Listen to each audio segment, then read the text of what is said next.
You extraordinary man.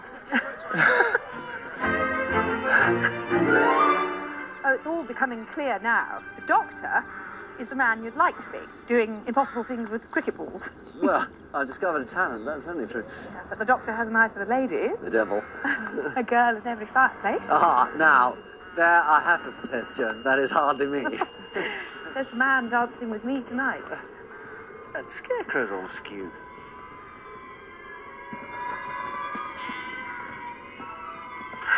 Ever the artist. Where did you learn to draw? Gallifrey.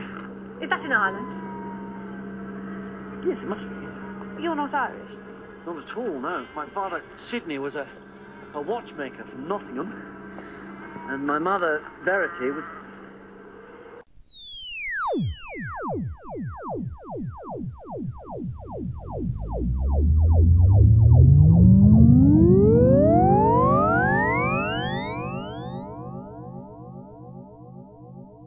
Welcome once again to the Tin Dog Podcast. This week, we've seen, well, perhaps the best episode of this season. If you're listening to this in order to hear me have a go at human nature, well, I'm sorry, that's just not going to happen. But before I go into the review of this week's show, I've got a few more announcements. I have had an email or two from people wondering where last week's show was. Last week's review of 42 does exist. It has been uploaded. It is on iTunes. But unfortunately, or rather fortunately, I also uploaded another file. Now, someone who listens to the show, Tardisius, created for me a promo, which I'm eternally grateful for. And what I did was I uploaded the show, the review of 42, and then I uploaded the promo. And many of you saw the promo as last week's episode. So I am sorry, the files are there, just go back to iTunes, upload them, they're all there. I am very grateful for the promo, and if anyone feels the need to put it into their show, go for it. It's what it's there for. So remember, last week's episode, it does exist, it is out there. You can always get it from the Tin Dog website. I don't know why it plays my voice so loud and squeaky when you play it. I will have a word with Libsyn and see if they can fix that. Or perhaps it's something to do with my file transfer, but either way, that's not important. The important bit is that last week's episode does exist, it is out there, and you can get it. But let's talk about this week's. Well, first off, I also need to point out that some people did indeed manage to download last week's show, and they all pointed out my same error.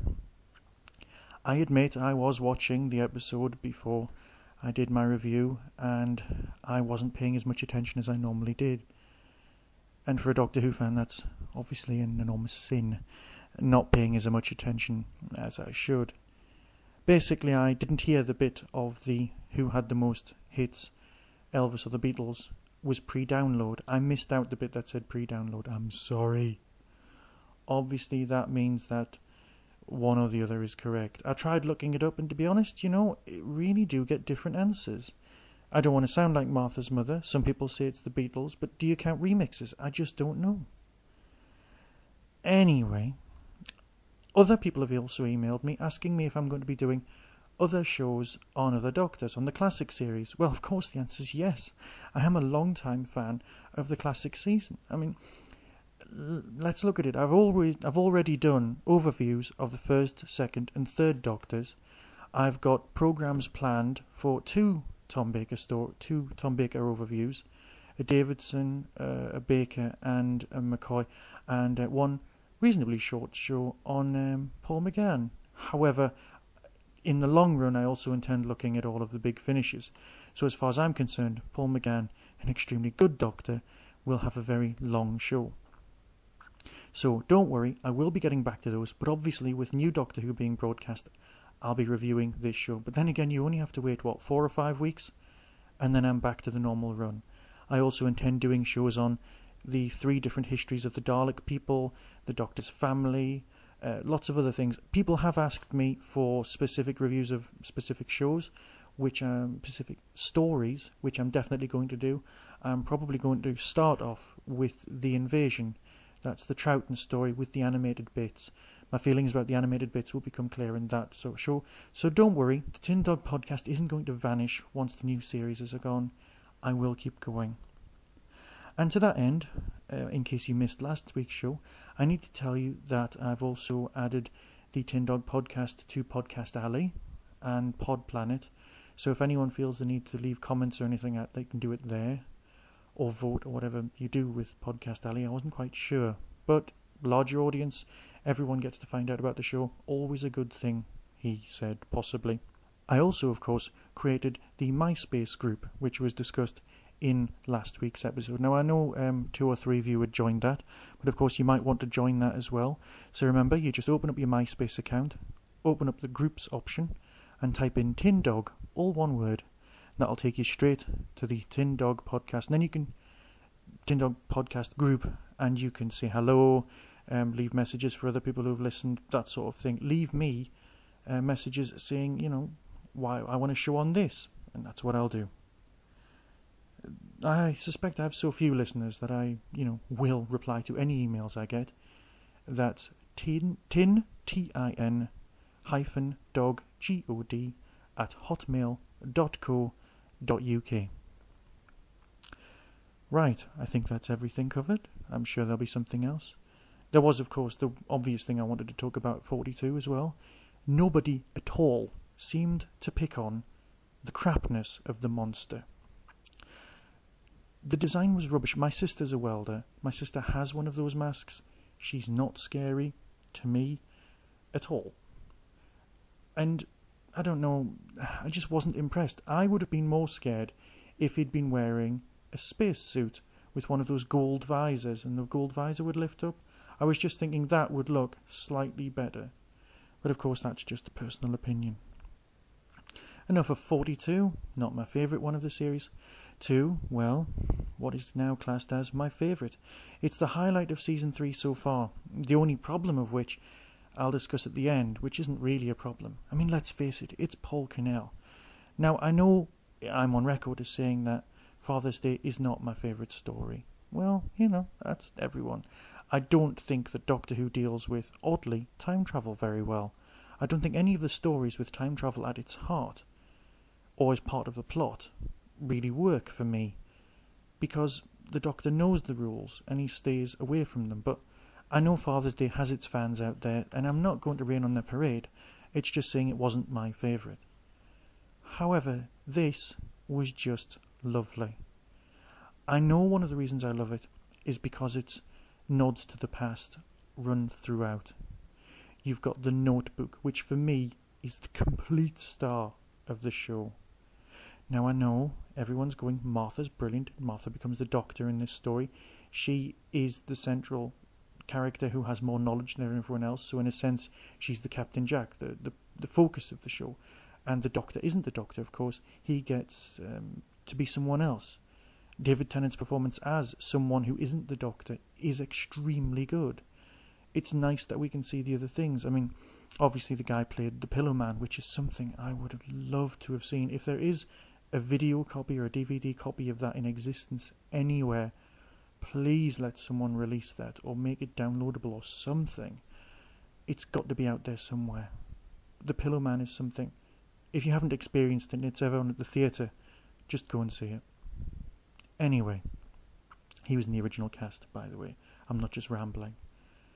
That was a great performance. Martha was great. The whole cast was very, very good. If you are going to have any problems with this episode, it's going to be something really picky. It's going to be something like, well, the Scarecrows. Now, do me a favour next time you're watching the episode, because I know you're going to watch it again. Go, hey, yeah, right. In your head, next time you see one of the Scarecrows lollop, basically, they're members of Oasis coming at you. Now, to be fair, that does make them slightly more scary. But as I troll through the internet, nobody else seems to have mentioned this. But I was just sitting there going, surely that's one of the Gallaghers. But then again, perhaps that was just me. Oh God, I know you liked it. You don't need to hear my review. But the fly in the ointment is next week's episode. Now, I know at the very end there was flash forwards to the Doctor's life when he marries the nurse. And of course that was probably designed to mess with people's heads on Outpost Gallifrey and all of the rest of the internet and make people go, oh no, this is going to happen. But obviously, we're a bit more TV savvy than that. We know that that's just a possible future. And would that mean that the Doctor's offspring would be pure human? Let's face it, he's had his DNA rewritten, but I'm not completely sold. But of course, that's a potential future just to wind up people on the outposts. So I'm not going to fall for that. I loved the story. I loved the notebook. I loved the references to the old series. I loved the fact that it took something we love so much and took it somewhere new. A long time ago I read a Paul Cannell book. It could have been No Future. And in it the Doctor is making, this is the 7th Doctor by the way, it's one of the Virgin novelisations. The Doctor's off in a corner and he turns up and he's been missing for a while and they ask him what he's been doing. And the answer is, I've been making clay Zygons. In my younger years, I actually made one of these clay Zygons and sent one to Paul Cannell. And there's a picture of one on the MySpace group. So if you want to see the thing I made, feel free to look there. It's in the pictures options. For me, the only problem is, well, do you remember years ago, you were sitting there, you were watching a Tom Baker story, and it was the Invasion of Time. And at the time, you were sitting there going, this is a great story, this is fantastic. And in the last 2 episodes, it all goes, and I don't like using this word a lot, pear-shaped, Pete-tong, wrong. It just kind of falls apart. It's a fabulous story, and then it just kind of peters out. Now, most people think that episode 1 was absolutely fabulous, but because we've experienced things, we've been burnt in the past, we're just worried that part 2 couldn't live up to how good it was. But we know Paul's a very, very good writer, and we know this team really is behind the show. So perhaps part 2 could be as good as we hope. But either way, we've got pictures of the notebook, and God, it's a lovely thing. I'll leave you now. I've rambled far too much. Remember, you can contact me at tin-dog@hotmail.co.uk. See you next time. Be seeing you.